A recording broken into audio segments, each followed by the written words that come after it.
All it took was one glance at Nurse Kara Logan's face, pale and tense behind the wrought iron gate of Crestwood Ridge, to know something was terribly wrong. It was early morning, and what should have been another routine visit had turned into a surreal standoff. Crestwood Ridge was an upscale, tightly managed retirement community nestled behind manicured hedges and stone walls that gave the illusion of sanctuary. Kara had visited her patient, Margaret Dunley, countless times over the past week. But today, the gate wouldn't open. Kara gripped the steering wheel, her knuckles white. Her heartbeat thundered in her ears. Every second wasted out here felt like a betrayal to the woman waiting for her inside. Margaret was recovering from major spinal surgery, and Kara was her primary in-home nurse, tracking her meds, checking her vitals, cleaning her wound dressings. Without that care, things could spiral fast. She leaned out her window and waved at the security guard in the booth. The guard had, according to the flimsy plastic name tag pinned crookedly to his blazer, shuffled over with all the urgency of a sloth. His eyes looked half-lidded, his voice flat. "Can't let you in," he said, flipping through a dog-eared binder. "New policy. Visitors need written HOA approval first." Kara blinked in disbelief. "I'm not just a visitor," she said, holding up her nurse's ID and a signed letter from Margaret's son authorizing her access. "I've been coming every day.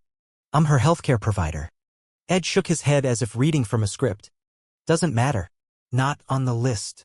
Orders from the HOA." Kara's frustration boiled over. "Are you serious right now? This is medical care. If something happens to her, that's on you." Ed cleared his throat but didn't budge. "Not my call." As he turned back to the booth, Kara reversed and parked along the curb, hands trembling. She stepped out, scanning the 12-foot-high gate, hoping for some alternate route in.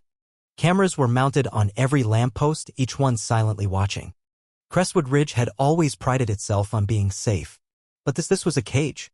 Just as she was about to call the HOA's main line again, a forest green SUV pulled up behind her. A woman in her early 40s stepped out wearing jeans and a weathered tote over her shoulder. "They locking you out too?" she asked.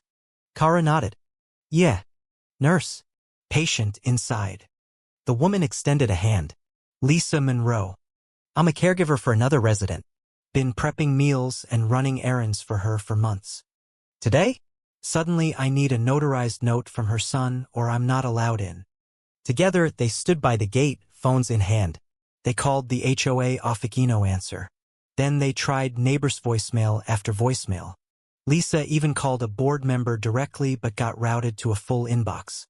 Next came the sheriff's office. The dispatcher was polite but firm. "Sorry, ma'am. This isn't a criminal matter." They tried the paramedics. The response was confusion. "HOAs can't deny medical access, can they?" But there were no clear protocols. The silence behind the gate became suffocating. Kara's mind whirled with panic. Margaret was on a strict schedule of pain meds. She couldn't reach the phone from her bed, couldn't get herself water, couldn't even sit up without help. If her incision got infected, if her meds lapsed, if she fell trying to reach the bathroom, it wouldn't just be a health risk. It could kill her. Just then, an older man rolled up in a golf cart from the inside. He tried speaking to Ed, but the answer was the same: HOA says no. The man, clearly distraught, turned to Kara and mouthed, "I'm sorry." Kara nearly screamed. What the hell was happening? What kind of place denies care to its own residents? Lisa stepped closer, voice low but furious. "We can't stand here all day. If the HOA won't help, we help ourselves." They brainstormed ways in. One resident suggested a back service gate locked. Another remembered a spare key held by a neighbor who happened to be out of town. That's when a wiry man with a buzz cut strode up. "Name's Hank," he said. "Margaret's next-door neighbor. I'm retired Army. I'm calling 911. Kara nodded, grateful someone else was stepping up. Hank calmly explained the situation to the dispatcher. "This is a medical emergency," he said, "and an HOA's blocking care." The dispatcher hesitated. "We'll send paramedics, but if the gate's closed." Hank hung up. "They're coming," he said. "Let's hope they make it past the gate." Meanwhile, inside her sun-filled bungalow, Margaret lay motionless. Her breath came in ragged gasps. Her mouth was parched, her body racked with pain. She tried pressing the button on her medical alert bracelet, but it had blinked red and died. Sheila usually checked it. Sheila should have been here hours ago. Her thoughts swam in and out of clarity. Her son in Phoenix, her daughter in Boston were far away.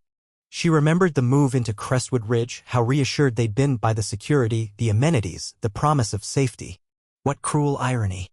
She whispered Kara's name, eyes fluttering shut. Back at the gate, the crowd had grown. Residents gathered, murmuring among themselves. Some were furious, others confused. But all eyes turned toward the HOA president as she finally emerged from the admin building. Marilyn Trent, a tall woman with tightly pressed hair and an expression like a carved bust, walked down the path in her immaculate blazer. Her heels clicked against the walkway, the sound as sharp as her tone. "I understand there's been a misunderstanding," she began, hands folded.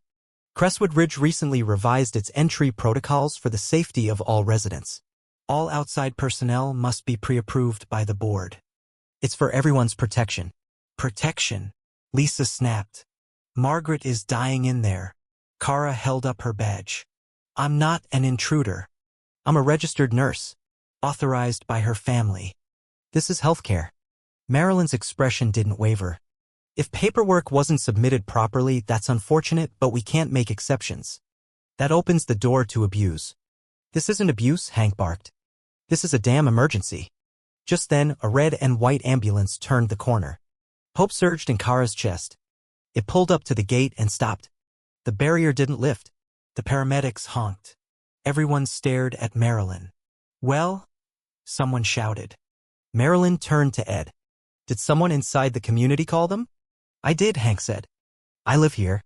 "Then you should have gone through the proper channels," Marilyn said. A gasp swept the crowd. Kara couldn't believe what she was hearing. She turned to Ed. "Let them in." Ed looked uncertain. Marilyn said nothing. Then Gerald, the HOA's vice president, stepped out of the guard booth. He'd been inside quietly observing. Without a word, he grabbed a key, unlocked the control box, and lifted the barrier. The ambulance rolled through. Cheers broke out. Marilyn's face paled, but she said nothing as Gerald muttered, "I'm preventing a tragedy." The paramedics followed Hank to Bungalow 14. Kara wasn't far behind. When they entered, the smell of sweat and sickness hit her like a wave. Margaret was barely conscious. Lips cracked, skin flushed. One of the medics called in vitals dangerously low blood pressure, oxygen saturation dropping. They started fluids and applied oxygen. Kara took her hand. "You're okay," she whispered. "Thought you weren't coming," Margaret rasped. "I tried. I'm so sorry." Within minutes, they had her stabilized. But the medic looked Kara dead in the eyes. "She needs the hospital.